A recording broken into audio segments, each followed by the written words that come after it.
1 লক্ষ স্বাস্থ্যকর্মী নিয়োগ করতে চাই, যারা ঘরে ঘরে গিয়ে মা বোনদেরকে চিকিৎসা সুবিধা দিবে, যাতে করে এলাকার মানুষ সুচিকিৎসা পায়।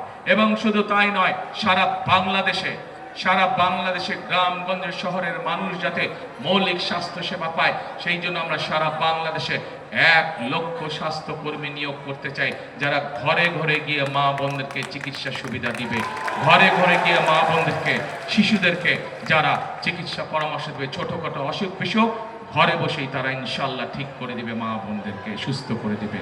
প্রিয় ভাই বোনেরা, আমরা আরো বলেছি যে আমরা আমাদের দেশের বেকার যুবক এবং তরুণদেরকে বিভিন্নভাবে আমরা দক্ষ মানুষে পরিণত করতে চাই। আমরা প্রতি এলাকায় ভোকেশনাল ইনস্টিটিউট, ট্রেনিং ইনস্টিটিউট এবং যারা কম্পিউটারে কাজ করে তাদেরকে বিভিন্ন ট্রেনিং প্রোগ্রামের মাধ্যমে তাদেরকে দক্ষ করে গড়তে চাই, যাতে করে তারা দেশেই হোক বিদেশি হোক তারা তাদের কর্মসংস্থানের ব্যবস্থা করে ফেলতে পারে, অথবা ছোটখাটো ব্যবসা বাণিজ্য গড়ে তুলতে পারে।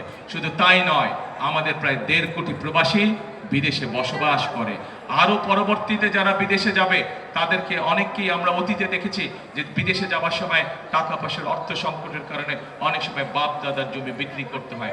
ইনশাল্লাহ আগামীতে বিএনপি সরকার গঠন করলে যে সকল আমাদের ভাইরা বিদেশে যাবে, ট্রেনিং নিয়ে যারা বিদেশে চাকরির জন্য যাবে, তাদেরকে যাওয়ার খরচের জন্য আমরা ক্ষুদ্র একটি ঋণের ব্যবস্থা করে দিব স্বল্প সুদে,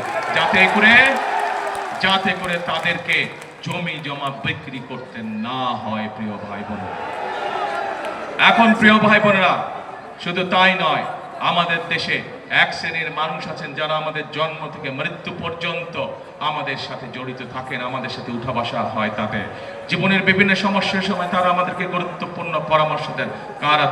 তারা হচ্ছেন আমাদের মসজিদ মাদ্রাসার বিভিন্ন ইমাম সাহেব, মুয়াজ্জিম সাহেব, খতিব সাহেবরা সহ অন্যান্য ধর্মেরও যারা ধর্মীয় গুরু আছেন। কিন্তু অধিকাংশ ক্ষেত্রে আমরা দেখেছি এই মানুষগুলো অনেক সময় মানবেতর জীবনযাপন করেন।